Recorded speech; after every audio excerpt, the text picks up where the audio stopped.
हजरत आदम अलैहिस्सलाम ने हम बिस्तरी करना कैसे सीखा। प्यारे दोस्तों, सोचिए, दुनिया की इब्तिदा में जब हजरत आदम अलैहिस्सलाम और हजरत हव्वा अलैहिस्सलाम को जमीन पर उतारा गया तो इंसान की नस्ल कैसे आगे बढ़ी। क्या आप जानते हैं कि अज़दवाजी ताल्लुकात का पहला तरीका कैसे मुतारिफ हुआ और बीबी हव्वा अलैहिस्सलाम कितनी बार हामिला हुई। बल्कि सबसे चौंका देने वाला सवाल ये है कि हजरत आदम अलैहिस्सलाम के बेटे ने अपनी बहन से शादी की और क्या यही अमल इंसान की नस्ल की बुनियाद बना। इन सब सवालात की हकीकत क्या है, आज की वीडियो में हम कुरान और हदीस की रोशनी में इन तमाम सवालात के जवाब तलाश करेंगे। बल्कि इस वीडियो में आप ये भी जानेंगे कि औरतों को हैज और बच्चा पैदा करने की सजा क्यों मिली। तो हमारे साथ जुड़े रहिए, क्योंकि ये वीडियो न सिर्फ आपके इल्म में इजाफा करेगी बल्कि आपको हैरत और ईमान की एक नई दुनिया में ले जाएगी। जन्नत में कुछ अरसा क़याम के बाद हजरत आदम अलैहिस्सलाम को एक खलिश महसूस होने लगती है। फरिश्ते तो हर दम रब की सना में मशगूल होते हैं। अब आप क्या करें। एक इल्मुल अस्मा आपको अता हो चुका, मगर इस इल्म की बाबत तो फरिश्ते कुछ नहीं जानते। किससे गुफ्तगू करें, कहाँ करार पाएं। एक दिन सोकर उठते हैं तो अपने सामने एक अपनी हम नौ औरत को पाते हैं जो उनकी पसली से पैदा शुदा थी। पूछते हैं तुम कौन हो। वो कहने लगी औरत। फिर पूछा तुम्हारी तख्लीक का मकसद क्या है। तो कहने लगी ताकि तुम मेरे अंदर करार पाओ। अब फरिश्ते हजरत आदम अलैहिस्सलाम से पूछते हैं कि ए आदम, इस औरत का नाम क्या है। तो आप कहते हैं हव्वा, बमानी जानदार। पूछा क्यों।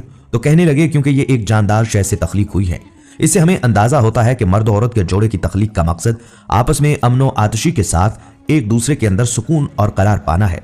ये नहीं कि हरदम ताकत के हसूल की कशमकश में आपस में लड़ते रहें। बल्कि दोस्तों, यहाँ ये बात भी जान लीजिए कि आदम अलैहिस्सलाम ने हम बिस्तरी करना कैसे सीखा। इस हवाले से हजरत इब्राहिम नकवी रहमतुल्लाह अलैह रवायत करते हैं कि जब अल्लाह पाक ने हजरत आदम अलैहिस्सलाम को पैदा फरमाया तो अल्लाह ताला ने एक फरिश्ते को हजरत आदम अलैहिस्सलाम के पास भेजा और उन्हें जमा यानी हम बिस्तरी करने का हुक्म दिया। चुनाचा आदम अलैहिस्सलाम ने हव्वा अलैहिस्सलाम के साथ कुर्बत की। उसके बाद हजरत हव्वा अलैहिस्सलाम ने कहा, ऐ आदम अलैहिस्सलाम, ये तो बहुत अच्छा अमल है। लेकिन प्यारे दोस्तों, इस रवायत की सेहत के बारे में हमें कोई इत्तला नहीं मिली कि ये दुरुस्त है या नहीं। बाज़ दीगर रवायात में इस वाक़े को कुछ इस तरह से बयान किया गया है कि जब अल्लाह ताला ने आदम अलैहिस्सलाम और हजरत हव्वा अलैहिस्सलाम को शजरे ममनुआ का फल खाने की वजह से जमीन पर उतारा तो वो एक अरसे से काफी अरसा तक जुदा रहे। हजरत आदम अलैहिस्सलाम की मोहब्बत और अपनी इज्तिहादी खता पर बहुत ज्यादा नादम रहते और रोते थे। उनके रोने की शिद्दत की वजह से एक दिन हजरत जिब्राईल अलैहिस्सलाम ने अल्लाह पाक की बारगाह में उनकी सिफारिश की। अल्लाह ताला ने आदम अलैहिस्सलाम के दिल में तौबा का तरीका डाला। चुनाचा आदम अलैहिस्सलाम ने अल्लाह की बारगाह में तौबा की और अल्लाह की बारगाह में निहायत आजी और नदामत के साथ ये दुआ की जो कुरान करीम में यूं बयान हुई है, ऐ अल्लाह, ऐ हमारे रब, हमने अपनी जानों पर जुल्म किया और अगर तू हमें माफ नहीं करेगा और हम पर रहम नहीं फरमाएगा तो हम यकीनन नुकसान उठाने वालों में से हो जाएंगे। दोस्तों, अल्लाह ताला ने उनकी तौबा को कबूल फरमा लिया। इसके बाद हजरत जिब्राईल अलैहिस्सलाम ने हजरत आदम अलैहिस्सलाम को खुशखबरी सुनाई और उन्हें मक्का मुकरमा ले गए, जहां आदम अलैहिस्सलाम ने अल्लाह के घर काबा की बुनियाद रखी और हिजर अस्वद को नस्ब किया।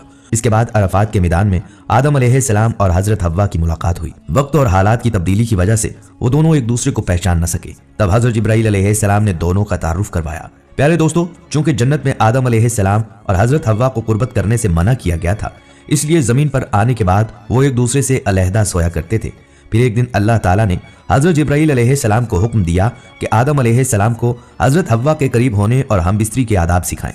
लिहाजा हजरत जिब्राईल अलैहिस्सलाम ने हजरत आदम अलैहिस्सलाम को ये आदाब सिखाए और अल्लाह के हुक्म पर अमल करते हुए उन्होंने हजरत हव्वा से कुर्बत की। हजरत आदम अलैहिस्सलाम ने हजरत जिब्राईल अलैहिस्सलाम को बताया कि उन्होंने अपनी बीवी को बहुत अच्छा पाया। इस वाक़े के बाद हजरत हव्वा से नस्ले इंसानी की इब्तदा हुई। प्यारे दोस्तों, एक रिवायत में यह भी आता है कि जब हजरत हव्वा को पैदा किया गया तो हजरत आदम अलैहिस्सलाम ने उनकी तरफ मीलान करना चाहा और इरादा फरमाया कि दस्ते मोहब्बत बढ़ाएं। तो फरिश्तों ने कहा, ऐ आदम, ठहर जाओ, पहले महर अदा करो। आपने फरमाया, वो महर क्या होता है। फरिश्तों ने कहा, महर यह है कि तुम नबी सल्लल्लाहु अलैहि वसल्लम पर दरूद पढ़ो। एक रवायत में है कि 3 दफा और एक मर्तबा में 70 मर्तबा दरूद पढ़ने का हुक्म दिया गया। यानी इस मसला में इत्तफाक है कि आदम अलैहिस्सलाम का महर यही था कि वो नबी सल्लल्लाहु अलैहि वसल्लम पर दरूद पाक पढ़ें। आपने दरूद पढ़ा और फरिश्तों की गवाही से निकाह हुआ। इससे यह भी पता चलता है कि बेशक नबी सल्लल्लाहु अलैहि वसल्लम हर मौजूद चीज के लिए वसीला है, यहाँ तक कि आप अपने बाप आदम अलैहिस्सलाम का भी वसीला हैं।